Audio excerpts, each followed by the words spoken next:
আল্লাহ রাব্বুল আলামিন বলেন, হে বিশ্ববাসী, আমার নবীর বিশ্বনবী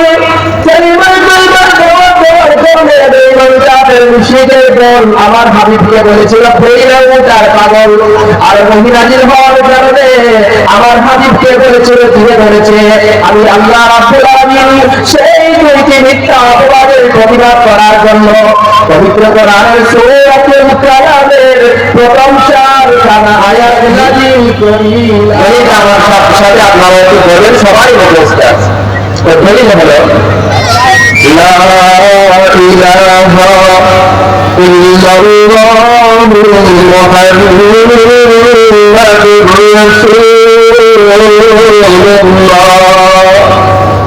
ইহার দলিল, এটা দলিল কি হলো? এই দলিল কি কথা না? এটা দলিল মুশরিকরা দলিল দিতে শিখে যায়।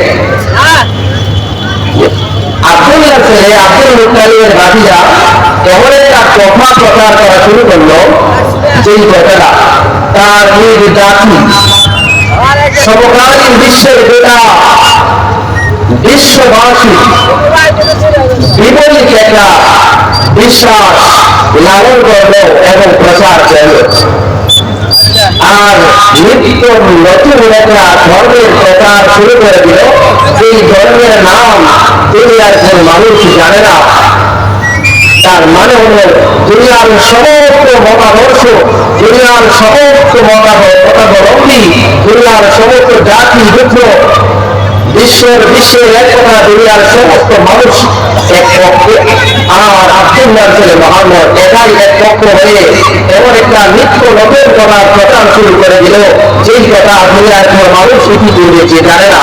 তাদের লোকটা যদি পাগল না হইতো এমন নিত্য নতুন ধর্মের প্রচার সে একা একা বিশ্ববাসীর মোকাবেলায় ঘোষণা করার সাহস করতে পারত না।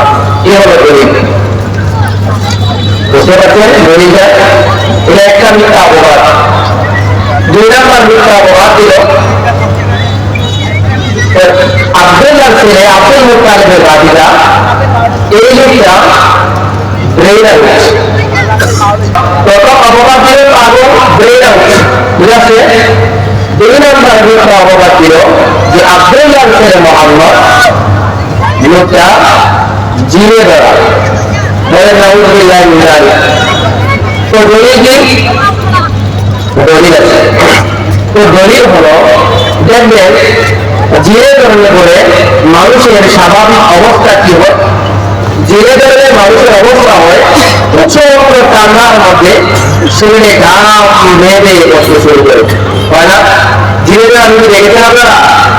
প্রচন্ড ঠান্ডার মধ্যে শরীর থেকে ঘাম ধরে, পাহাড়ি এলাকা প্রচন্ড ঠান্ডার মধ্যে মাঝে মধ্যে আমরা হোটেলের এমন অবস্থা হইতো যে তার শরীর থেকে ঘাম মোবারক ঝরে পড়তে শুরু করতো এবং পেরেশান হয়ে যেতেন। হঠাৎ করে মাঝে মধ্যে এরকম আমরা হোটেলের হইতো। আসলের কথা সঠিক। তো দেখবেন ধীরে ধীরে রোগী যদি হয় তার শরীরের হয়ে থাকে, হঠাৎ করে শরীরে ঘাম ঝরতে থাকে আর হয়রান পেরেশান হয়ে যায়। আব্দুল্লাহ ছেলে মুহাম্মদের মাঝে মধ্যে এই অবস্থা হয়। কাজে আব্দুল্লাহ ছেলে মুহাম্মদ হলো জিনেরা। বুঝতে পারছেন? 2 নম্বর মিথ্যা অপবাদ। তবে কিন্তু সঠিক যে তিনি মাঝে মধ্যে এই অবস্থা হইত, কিন্তু কেন হইত? কারণটা কি ছিল? জিনে ধরার কারণ ছিল। জিনে কি বলবে? আল্লাহ রাসূল শুধু মানুষের নবী ছিলেন না, জিনজাতির নবী ছিলেন। শুধু জমিনবাসীর নবী ছিলেন না, আসমানবাসীর নবী ছিলেন। শুধু জমিন আর আসমানের নবী ছিলেন না, 7 জমিনের নিচ পর্যন্ত সমস্ত কীট পতঙ্গ পশুপাখি সমস্ত কিছুর নবী ছিলেন। গোটা সৃষ্টি জগতের নবী ছিলেন। আমাদের নবীর আগমনের পূর্ব পর্যন্ত দুনিয়াতে আল্লাহ যত নবী রাসূল পাঠাইছেন, এক একজনকে এক একটা গোত্রের, এক একজনকে এক একটা এলাকার নবী হিসেবে বানিয়েছেন। কিন্তু একমাত্র আরাফাতের জামানার পরে কাপড় যেন বিশ্ব নবী মুহাম্মদ রাসূলুল্লাহ সাল্লাল্লাহু আলাইহি ওয়াসাল্লামকে গোটা দুনিয়াবাসীর জন্য নবী হিসেবে বানিয়েছেন। কীট পতঙ্গ পশু পাখি পানির নিচে ভাগ থেকে শুরু করে 7 জমিনের নিচের কীট পতঙ্গ থেকে শুরু করে 7 আসমানের ভিতরে ফেরেশতারা পর্যন্ত আল্লাহ তাআলা গোটা সৃষ্টি জগতের নবী হিসেবে আল্লাহ প্রেরণ করেছেন একমাত্র মুহাম্মদ রাসূলুল্লাহ সাল্লাল্লাহু আলাইহি ওয়াসাল্লামকে। জিনরা কিনা তিনি নবী ছিলেন, তাহলে জিনটাকে নবী বলে। বুঝে আছে? তবে মাঝে মধ্যে রসুলের এই অবস্থা হইতো, কিন্তু প্রশ্ন হলো কেন হইতো? কারণ হলো আল্লাহ রসুলের উপরে মাঝে মধ্যে ওহী নাযিল হইত, আল্লাহর কোরআন নাযিল হইত। আল্লাহর কোরআন যখন নাযিল হইত তখন রসুলের অবস্থা এমন হইত তিনি মাঝে মধ্যে পেরেশান হয়ে যেতেন, প্রচন্ড ঠান্ডার মধ্যে তার চেহারা মোবাইল থেকে ঘাম ঝরে ফেলে করতে শুরু করত। কেন হইত? কেন হইত? ওহী নাযিল হওয়ার কারণে। বলেন কেন হইত? ওহী নাযিল হওয়ার কারণে। ওহীগত ভার আল্লাহ রব্বুল আলামিন পবিত্র কোরআনের আরেকটা আয়াতে বলেন, لو أنزلنا هذا القرآن على جبل لرأيته خاشعا متصدعا من خشية الله। আল্লাহ রব্বুল আলামিন বলেন, এ পৃথিবীর মানুষ, আমার নবী বিশ্বনবী মাঝে মধ্যে প্রচন্ড ঠান্ডার মধ্যে চেহারা মোবারক ঘাম ঝরে ঝরে পড়ত আর পেরেশানি ভাব আসিয়া যাইত। এই জন্য বেঈমান কাফের মুশরিকের দল আমার হাবিবকে ঘিরে ধরা বলতো। আসলে ঘিরে ধরার কারণে এমন বলতো না, বরং আমি আল্লাহ আমার নবী বিশ্বনবী মুহাম্মদ রাসূলুল্লাহ সাল্লাল্লাহু আলাইহি ওয়াসাল্লামের উপর ওহী নাযিল করতাম। ওহীর বাড়িতে আমার হাবিব বিশ্বনবীর এইরকম অবস্থা হইত। ওহী কত বাড়ি ছিল? আরেকটা আয়াত আল্লাহ বলেন, ইন্না সারুকি আলাইকা কওলান সাকিলা। ও আল্লাহর হাবিব, ও আমার বিশ্বনবী, আমি আল্লাহ রব্বুল আলামিন আপনার উপরে ওহী নাযিল করি। এই ওহীর ভারী জিনিস নবীজি, ওহী বড় ভারী জিনিস। ওহী কত ভারী? আরেকটা আয়াতে আল্লাহ রাব্বুল আলামিন বলেন, ইন্না আরদনা al-আমানাতা আলাস সামাওয়াতি ওয়াল আরদি ওয়াল জিবাল ফাআবাইনা আন ইয়াহমিলনাহা وأشفقن منها وحملها الإنسان إنه كان ظلوما جهولا। আল্লাহ রাব্বুল আলামিন বলেন, হে বিশ্ববাসী, এই কোরআন আল্লাহ আমার হাবিব বিশ্বনবীর উপরে নাযিল করার পূর্বে বিশাল সাতটি আকাশকে প্রস্তাব দিয়েছিলাম, বিশাল সাতটি জমিনকে প্রস্তাব দিয়েছিলাম। এই আসমান শব্দের কি হলো? কঠিন পদার্থ। বিশাল কঠিন পদার্থ আসমান। আমি আল্লাহর কোরআনকে তুমি যদি বহন করো, বিনিময়ে আমি আল্লাহ তোমাকে জান্নাত দান করে দেব। আর কোরআন বহন করার পরে যদি আমি আল্লাহর কোরআনের হেফাজত সঠিকভাবে করতে না পারো, তাহলে তোমাকে জাহান্নামে প্রবিষ্ট করে দেওয়া হবে।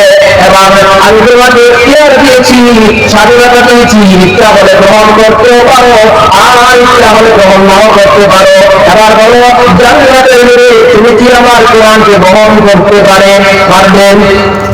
জবাবে আমার বিশাল সাতটি আকাশ, বিশাল সাতটি আকাশ আমি আল্লাহর কাছে প্রত্যাখ্যান করলো। আমার প্রস্তাবকে প্রত্যাখ্যান করার অনুমতি আমি আল্লাহ দিয়েছিলাম, স্বাধীনতা দিয়েছিলাম। এই জন্য বিশাল সাত আকাশে বলল, হে প্রভু, আপনি যেহেতু আমাদেরকে অনুমতি দিয়েছেন, ইচ্ছা করলে গ্রহণ করতেও পারি, ইচ্ছা করলে গ্রহণ নাও করতে পারি।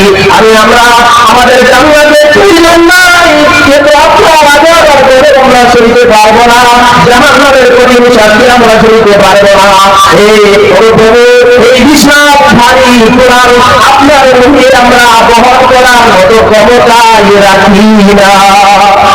যে কোরআনকে বিশাল সাত আকাশ বহন করতে অস্বীকার করলো, যেই কোরআনকে আপনার জমিন বহন করতে অস্বীকার করলো, সপ্তমাটির পাহাড় পর্যন্ত যে কোরআনকে বহন করতে অস্বীকার করলো, সেই কোরআনকে বহন করেছে শেষ পর্যন্ত। কে বহন করেছে? মানুষ বহন করেছে। এই কোরআনকে বহন করার কারণে মানুষের মর্যাদা আল্লাহ বাড়িয়ে দিয়েছেন। কি পরিমাণ বাড়িয়ে দিয়েছেন দেখেন। কোরআন এই যে একটা কাগজ, এটাও কাগজ। কোরআনের মধ্যে যে যেই কোরআনকে লেখা হয়েছে যে কাগজের মধ্যে, সেটাও কিন্তু কাগজ কিনা। দুই কাগজের মধ্যে পার্থক্য আছে কিনা? আছে কিনা? এই কোরআন যেখানে সেখানে বলে থাকি, কিন্তু কোরআন যে কাগজের মধ্যে লেখা হয়, সেই কোরআনকে আপনি যেখানে সেখানে ফেলে দেওয়া অবস্থায় যদি আপনি দেখেন, আপনি কি এমনি করে যাবেন না উঠিয়ে চুল দিবেন? কি করবেন? দিয়ে চুল দেবেন কিনা? দেবেন কিনা? তাহলে এই কোরআনের এত মর্যাদা, কোরআনের সাথে যারা নিয়ে যাবে তার মর্যাদা বেড়ে যাবে। কোরআনের সঙ্গে কাগজ নিয়ে যাওয়ার কারণে তাদের সম্মান বেড়ে গিয়েছে। কোরআনের সাথে এই কোরআনের বিলাপ নিয়ে যাওয়ার কারণে বিলাপের মর্যাদা বেড়ে গিয়েছে। কোরআনের সঙ্গে যখন মানুষ নিয়ে যাবে, মানুষের সম্মান বাড়বে কি কমবে? বাড়বে কি কমবে? আল্লাহ রাব্বুল আলামিন বলেন, যদি এই কোরআনকে আসমান এবং জমিন বহন করে নিত, জান্নাতের লোভে বলে, তাহলে অবস্থাটা কি হইতো? আল্লাহ আরেকখান আয়াতে বলেন, لو أنزلنا هذا القرآن على جبل لرأيته خاشعا متصدعا من خشية الله। আল্লাহ রাব্বুল আলামিন বলেন, হে পৃথিবীর মানুষ, আমার বিশ্বাসী আমি আল্লাহ রাব্বুল আলামিন যেই কোরআনকে বিশাল প্রস্তাব দিয়েছিলাম, সাত জনকে প্রস্তাব দিয়েছিলাম বহন করার জন্য, কিন্তু তারা বহন করতে রাজি হল না। ওই কোরআনকে আমার হাবিব বিশ্বনবীর উপর নাযিল করে দিয়েছি। ওই কোরআন যদি বিশাল আকাশে বহন করত, ওই কোরআনকে যদি শক্ত বাড়ির পাহাড় ধারণ করত, তাহলে এই বিশাল আকাশের অবস্থা কেমন হইত? শক্ত মাটির পাহাড়ের অবস্থা কি হইত? আল্লাহ বলেন, لو أنزلنا هذا القرآن على جبل لرأيته خاشعا متصدعا من خشية الله।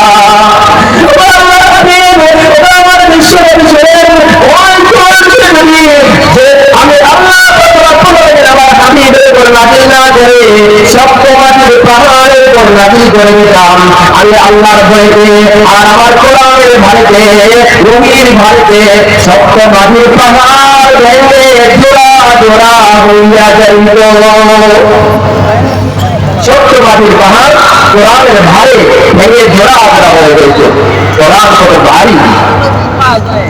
সেই বুখারী শরীফের একদম প্রথম বাব كيف كان بدء الوحي إلى رسول الله صلى الله عليه وسلم। সেই বারের প্রথম নম্বর হাদিস আম্মার আয়েশা সিদ্দিকা রাদিয়াল্লাহু তাআলা আনহা থেকে বর্ণিত। সাহাবায়ে কেরাম জিজ্ঞেস করেছিলেন, كيف يأتيك الوحي يا رسول الله؟ ও আল্লাহর হাবিব, আপনার জন্য ওহী নাযিল করা হয়, এই ওহী নাযিল হওয়ার পদ্ধতিটা কি ছিল? আল্লাহর হাবিব জবাব দিয়ে বলেন, আহয়ানান ইয়াতিনি মিসলা ফালফালাতিল জারফ ওয়া হুয়া আশাদ্দুহু আলাইয়া।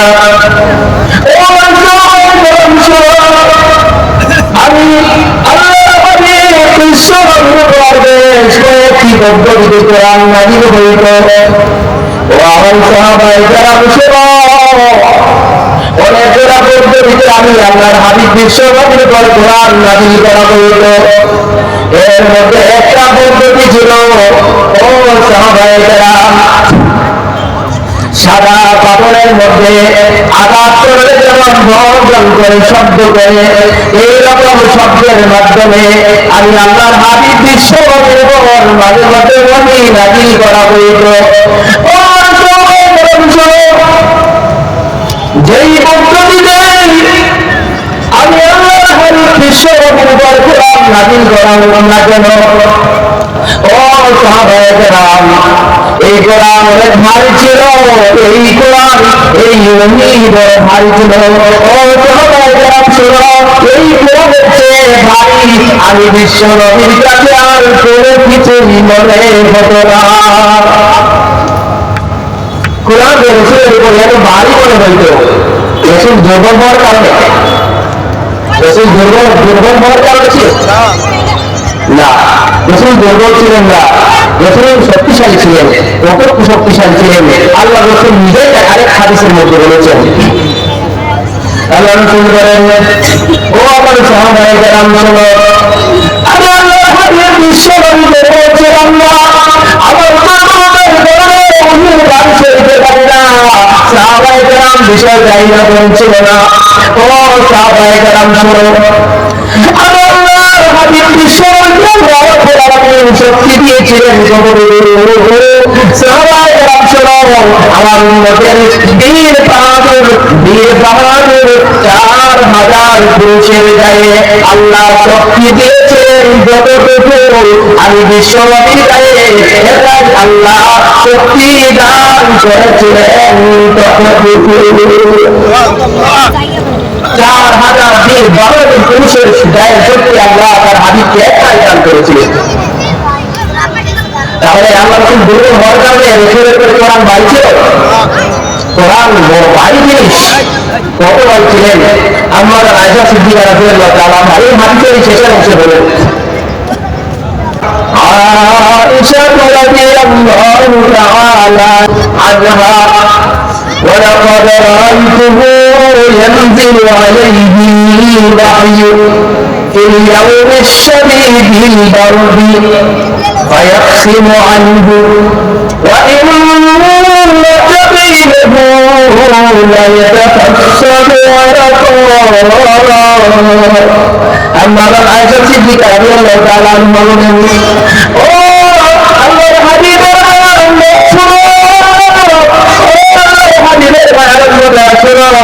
আমার স্বামী বিশ্ব নবী, আমার প্রিয় স্বামী বিশ্ব নবী যখন রাতের বেলা আমি আয়েশার কাছে যাচ্ছেন, রাত্রি যাপন করতেন, আর প্রচন্ড শীতের মধ্যে পাহাড়ি এলাকা, প্রচন্ড ঠান্ডা, প্রচন্ড শীতের মধ্যে যখন আল্লাহর নবীর উপরে ওহী নাযিল হওয়া শুরু হয়ে যাইত, এই পাহাড়ি এলাকায় প্রচন্ড শীতের মধ্যে আমার স্বামী বিশ্ব নবীর চেহারা মোবারক দিয়ে ঘাম ঝরে ঝরে পড়তে শুরু করত।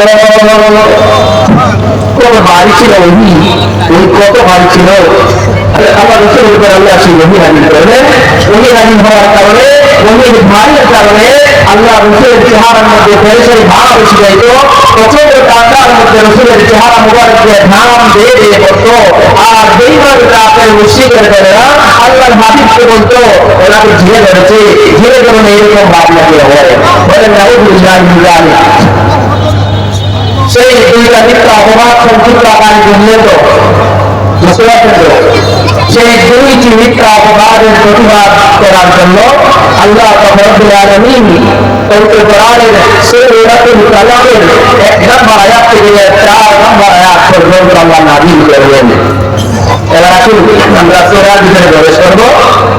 এতে করে আমরা শানে নবুয়্যত আল্লাহ রব্বুল আলামিন সেই দুইটি মিথ্যা অপবাদের প্রতিবাদ করে আল্লাহ পবিত্র কোরআনের সূরাতুল কালামের প্রথম 4 আয়াত নাযিল করে বলেন,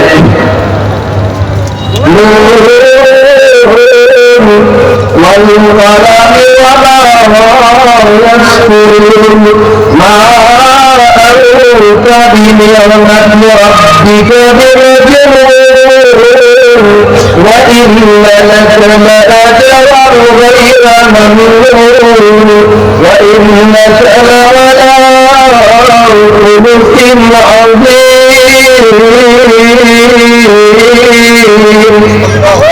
আল্লাহ রাব্বুল আলামিন বলেন, এই বিশ্ববাসী আমার রবের বিশ্ববাসী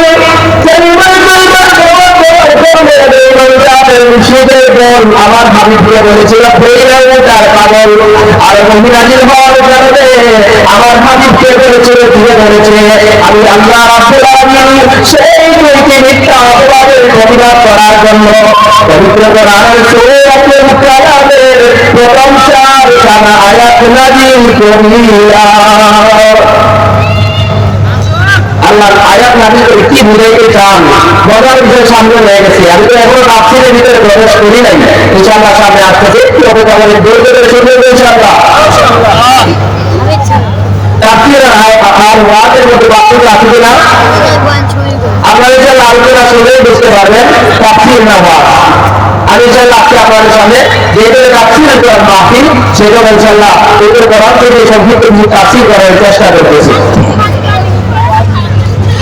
আল্লাহ রাব্বুল আলামিন এই দুইটি মিথ্যা অপবাদের প্রতিবাদ করে আল্লাহ কি বুঝাইতে চান? والقلم وما يسطرون ما أنت بنعمة ربك بمجنون وإن لك لأجرا غير ممنون وإنك لعلى خلق عظيم। আল্লাহ রাব্বুল আলামিন বলতে চান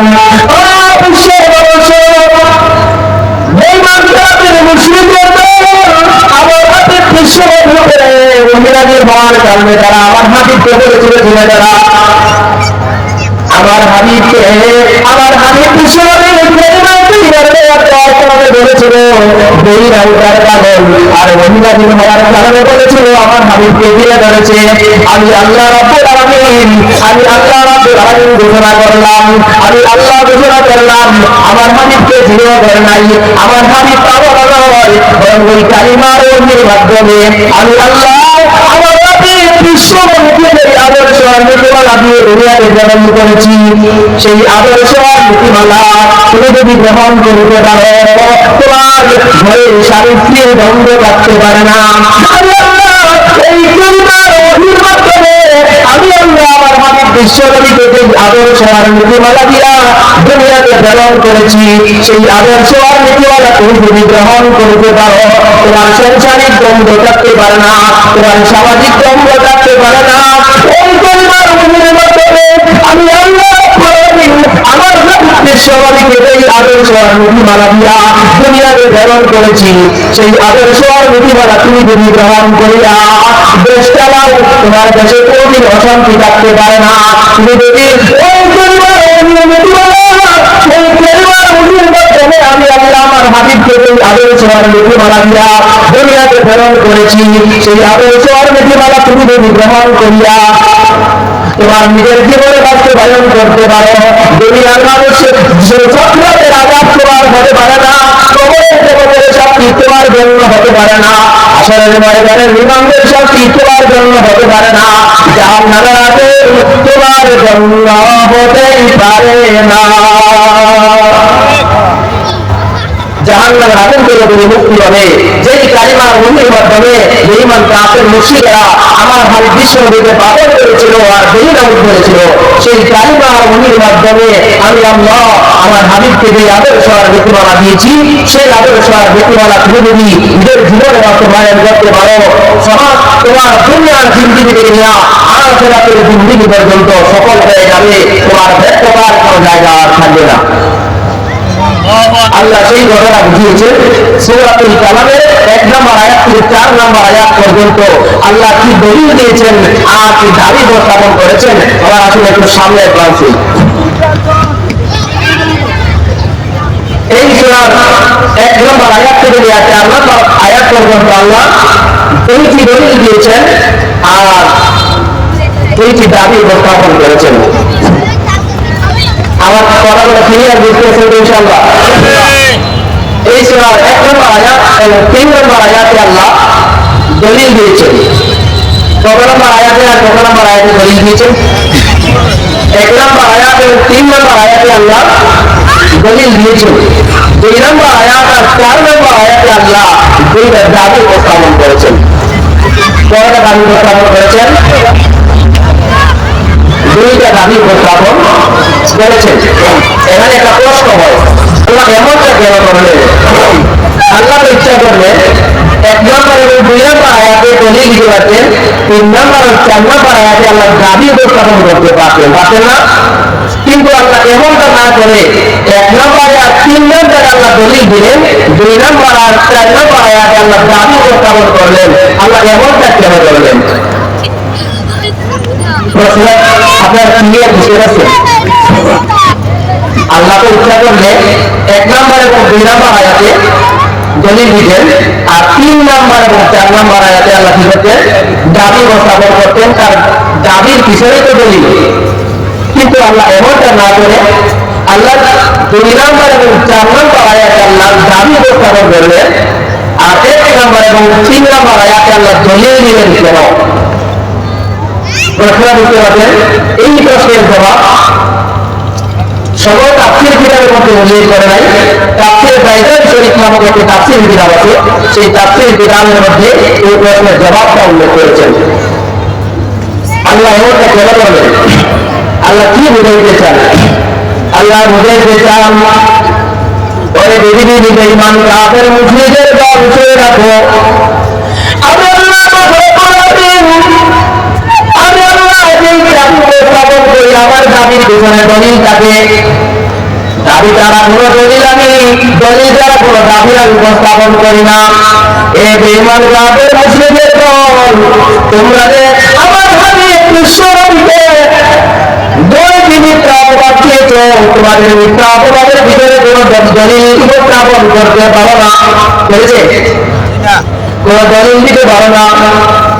তোমরা মিথ্যা অপবাদ দিয়া আমার হাবিব বিশ্বনবীকে তোমরা দোষী সাব্যস্ত করার অপচেষ্টা করেছিলে। আমি আল্লাহ রাব্বুল আলামিন সেই মিথ্যা অপবাদের প্রতিবাদ করার জন্য পবিত্র কোরআনের সূরাতুল কালামের মধ্যে এমন ভাবে দুইটি দাবি উপস্থাপন করেছি, যে 2টি দাবির পেছনে আমি আল্লাহ দলিল দিয়েছি। আমার দাবি এবং আমার দাবি দলিল পেছনে যেতে পারবে না, আর দলিল এবং যে দাবি পেছনে যেতে পারবে না, এই কথাটা বোঝানোর জন্য আমি আল্লাহ দলিলকে দাবির পেছনে ঢুকিয়ে দিয়েছি, আর দাবিটাকে আমি আল্লাহ দলিলের ভিতরে ঢুকিয়ে দিয়েছি।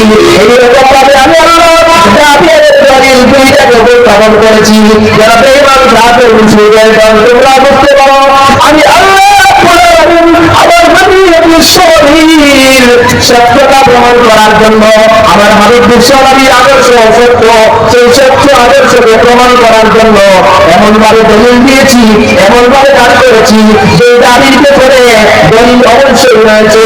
দলিল ছাড়া আমি আল্লাহ আমার হাবিবের পক্ষে কোনো দাবি উত্থাপন করি না। তোমরা দাবি করেছ আমার হাবিবের দোষ, আর আমি আল্লাহ দাবি করেছি আমার হাবিব নির্দোষ। তোমাদের দাবির পেছনে কোনো দলিল নাই। আমি আল্লাহ যে দাবি করেছি আমার হাবিব নির্দোষ, আমার দাবির পিছনে দলিল আছে। শুধু আপের তাই না, এমন ভাবে আমি আল্লাহ দলিল দিয়েছি, দলিলের ভিতরে দাবিকে ঢুকিয়ে দিয়েছি, দাবির ভিতরে দলিলকে ঢুকিয়ে দিয়েছি।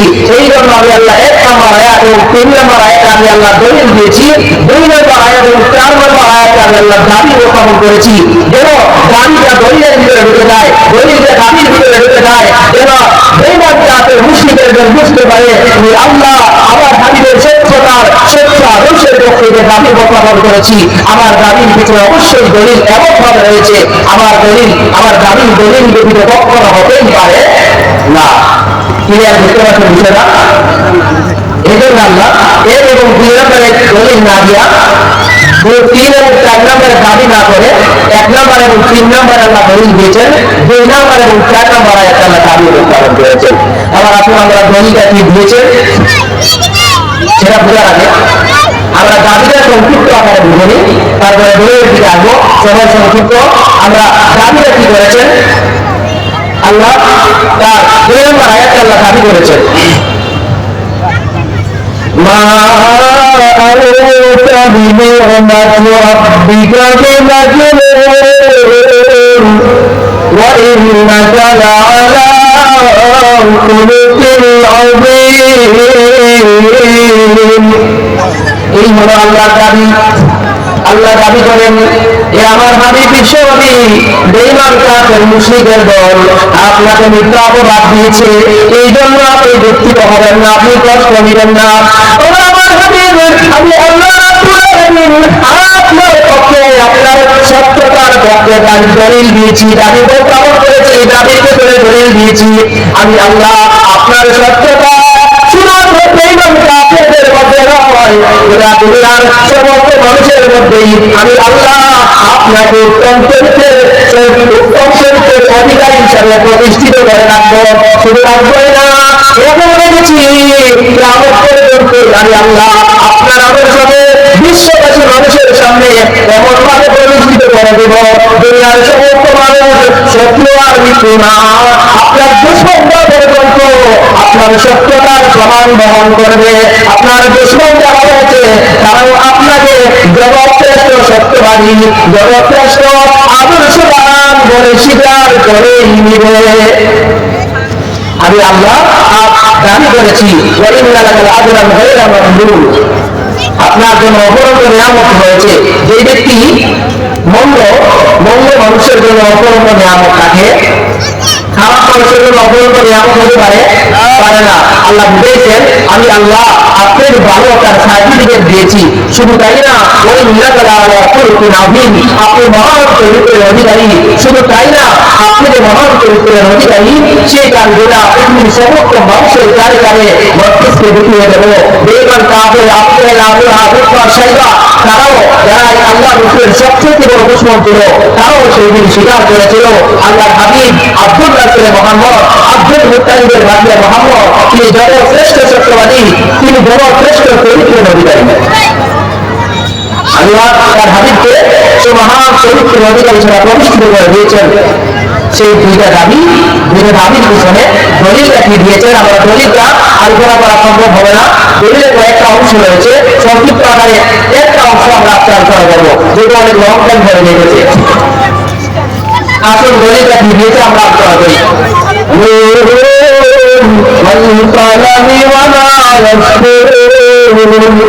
এক নম্বর আয়াত, 3 নম্বর আয়াত আল্লাহ কি দলিল দিয়েছে সেটা আজকে সম্ভব না। 1 নম্বর আয়াতকে আবার 3 ভাগে বিভক্ত করা হয়, 3 ভাগে বিভক্ত করা হয়। 1 নম্বর আয়াতকে 3 ভাগে বিভক্ত করা হয়। 1 নম্বর ভাগ ওয়াল কালাম, 2 নম্বর ভাগ ওয়া ইয়াসরুন, 3 নম্বর ভাগ মা ইয়াসরুন। আল্লাহ কি দলিল দিয়েছেন, তার দাবির পেছনে কি দলিল দিয়েছেন সেটা আলোচনা করা সম্ভব নয়। কলমের মাধ্যমে আল্লাহ তার দাবির পেছনে কি দলিল দিয়েছেন সেটাও আলোচনা করা সম্ভব হবে না। বাকি লোক দিয়ে আল্লাহ তার দাবির পেছনে কি দলিল দিয়েছেন আমরা সংক্ষিপ্ত আকারে আপনি সেটাকে আলোচনা করি। আসল লোক আপনারা কায়দা করছেন না, কোরআন শরীফ পড়ার আগে কায়দা করতে হয় না। কায়দার মধ্যে আলিফ বা তা আছে, এটা অক্ষর নূর আছে না, এই নূরের অক্ষরটাই, এই নূরের অক্ষরটা দিয়ে আল্লাহ কি দলিল দিয়েছেন এটা বলে আগে সংক্ষিপ্ত করে তার কথা বলে দিতে হবে। তবে কোরআনের মধ্যে অনেকগুলো কোরআন শুরুতে এরকম হরফ দিয়ে শুরু করা হয়েছে, যেমন আলিফ লাম মিম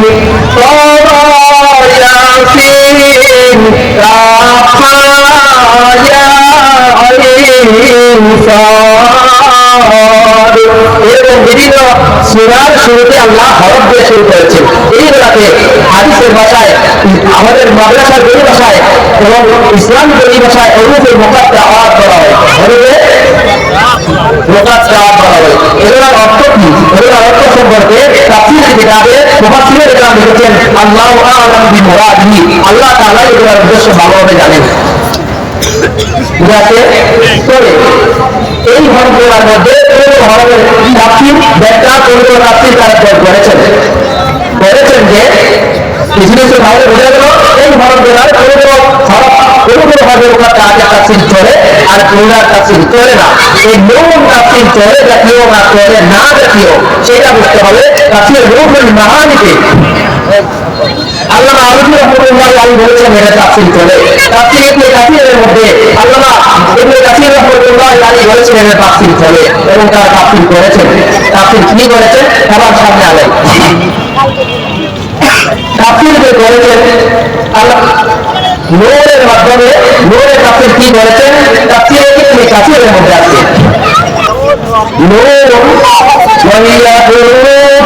عظيم على تحت الأرض الصبر লোম হলো একটা বিশাল বড় মাছ, বিশাল জমিতে গাল্লা করে আছেন 40,000 শিং বিশিষ্ট একটা মহিষের মাত্র 2টি শিংয়ের উপরে আছে। তাহলে বলে বিশাল জমিন, 7টা জমিন বড় হবে না, মহিষটা বড় হবে। মহিষটা কোথায় আছে? কাছের মাঝারির মতো লিখেছেন, এই পৃথিবীর মানুষ শুনে রাখো, ওই বিশাল মহিষকে আল্লাহ রাব্বুল আলামিন রেখে দিয়েছেন একটা পাথরের উপরে। এবার আপনারা বলেন মহিষটা বড় না পাথরটা বড়? ওই পাথরটাকে আল্লাহ রেখে দিয়েছেন একটি মাছের পিঠের উপরে। এবার বলুন ওই পাথর বড় হবে না মাছ বড় হবে? আল্লাহ বলেন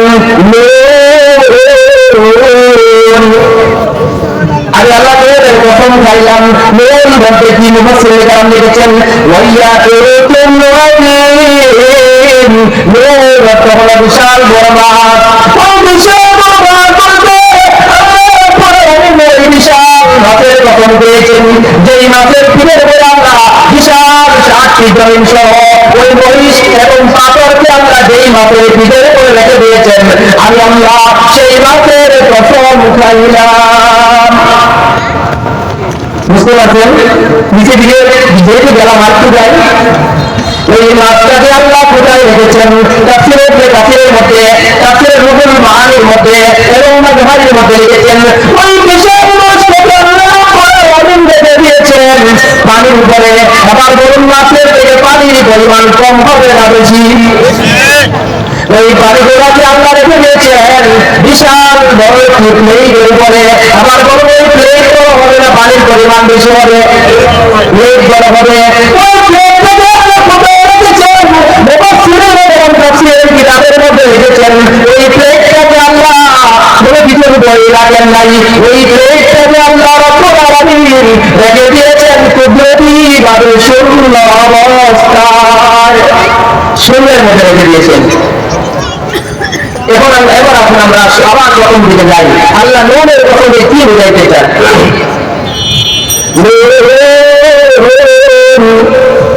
আল্লাহ বলেন আমি আল্লাহ ওই বিশাল মাছের কথম খাইলাম। ওই বিশাল মাছের কথমকে আল্লাহ কি বুঝাইতে চান? আল্লাহ বলেন আমি আল্লাহ বিশাল মাছের কথমকে বুঝাইতে চাই এ পৃথিবীর মানুষ শুনে রাখো, হে মক্কার কাফের মুশরিকদের দল শুনে রাখো, আমার হাতে বিশ্বনবীকে কালিমা তৈয়্যিবার দাওয়াত দেওয়ার কারণে মক্কার কাফের মুশরিকদের দল বলেছিল বেঈমানদের কাবিল, আর মুমিন হওয়ার কারণে বলেছিল জিনেরা।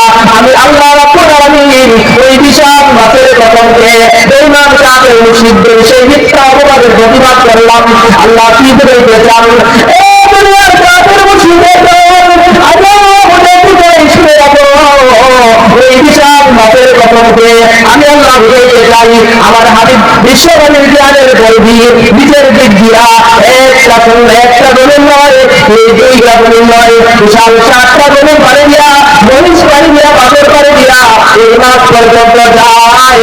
আর দুনিয়ার যাদের মুশরিকের দল, তোমরা যেই নেতাদের পীরের অনুসরণ করো, তোমরা যেই নেতাদের পীরের আদর্শ অবলম্বন করো, সেই নেতাদের পীরের জ্ঞানের পরিধি নিজের দিক দিয়া একটা জমিন ভেদ করে দ্বিতীয় জমিন পর্যন্ত যাইতে পারে না।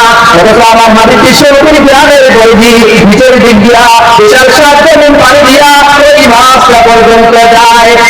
আমার হাবিব বিশ্বনবীর আদর্শ এমন এক আদর্শ, ওই কালিমার মাধ্যমে আমি আল্লাহ আমার হাবিব বিশ্বনবীকে এমন আদর্শ দিয়া দুনিয়াতে প্রেরণ করেছি। এই আদর্শ তুমি যদি লালন করতে পারো, ওই আদর্শ তুমি যদি গ্রহণ করতে পারো, দুনিয়ার জগৎ তোমার শান্তি হয়ে যাবে, তোমার ঘরে শান্তি আসবে, সমাজে শান্তি চলে আসবে, তোমার রাষ্ট্রীয় ক্ষমতায় শান্তি চলে আসবে, আন্তর্জাতিক পর্যায়ে শান্তি চলে আসবে। শুধু তাই নয়, আমার হাবিব বিশ্বনবীকে ওই কালিমার বলির মাধ্যমে এই আদর্শ আর মুক্তিওয়ালা দিয়া দুনিয়ার জগতে প্রেরণ করেছি।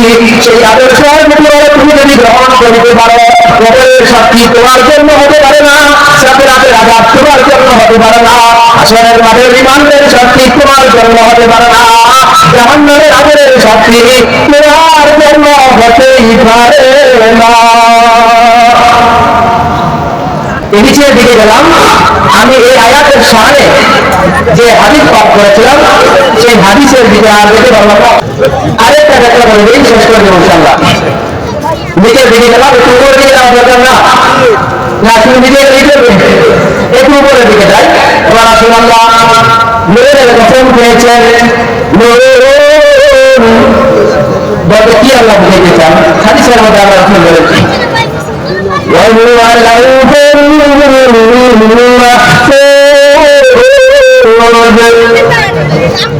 আল্লাহ বলেন, হে দুনিয়ার মানুষ, আমি আল্লাহ নূরের কসম খেয়েছি।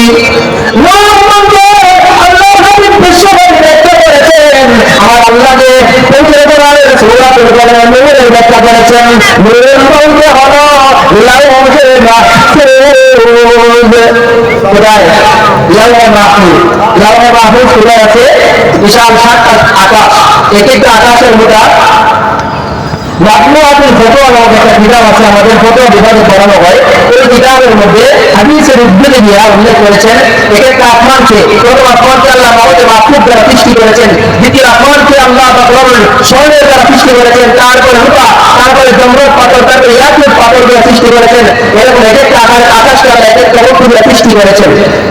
এক একটা আকাশের গোটা হল 500 বছরের রাস্তা। প্রতি 2টা আকাশের মাঝখানে 16টা হল আর 500 বছরের রাস্তা। তাহলে এরকম 7টা আসমান ধরে 5টা 3500 বছরের রাস্তা। তারপরে হল সিদরাতুল মুনতাহা, সকল আকাশের উপরে সিদরাতুল মুনতাহা। সিদরাতুল শব্দের অর্থ অনেক জরুরি, আর মুনতাহা তো শেষ সীমানা। সিদরাতুল মুনতাহা শেষ সীমানার ধরিলা কেন বলা হয়? ওইটার একটা গাছ আছে, বড়ই গাছ, ওই গায়ে পরিষ্কার পর্যন্ত ফেরেশতাদের ঠিকানা, এর উপরে কোন ফেরেশতাও যেতে পারে না। এরপরে হলো লাউহে মাহফুজ। লাউহে মাহফুজের সম্পর্কে লাউহে মাহফুজের সম্পর্কে আল্লাহ কি বুঝাইতে চান?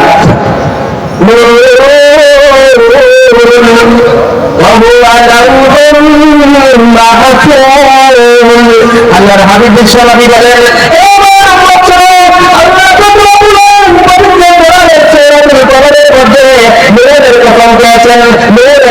বিশ্বনবী বললাম, নূরের ব্যাখ্যা হলো লাউহে মাহফুজ। আল্লাহ লাউহে মাহফুজের কসম খেয়েছেন। লাউহে মাহফুজের কসমকে আল্লাহ কি বুঝাইতে চান? আল্লাহ বুঝাইতে চান, আমার হাবিব বিশ্বনবীকে কালিমায়ে তাইয়্যিবার দাওয়াত দেওয়ার কারণে বলেছে বেনাউ, আর নবী হওয়ার কারণে বলেছে যে আমি আল্লাহ রাব্বুল আলামিন আমার হাবিবকে, আমি আল্লাহ আমার হাবিবকে বেঈমানদের মুশরিকদের সেই মিথ্যা অপবাদের প্রতিবাদ করার জন্য আমি আল্লাহ নূরের কসম খাইলাম। নূর অর্থ হলো লাউহে মাহফুজ।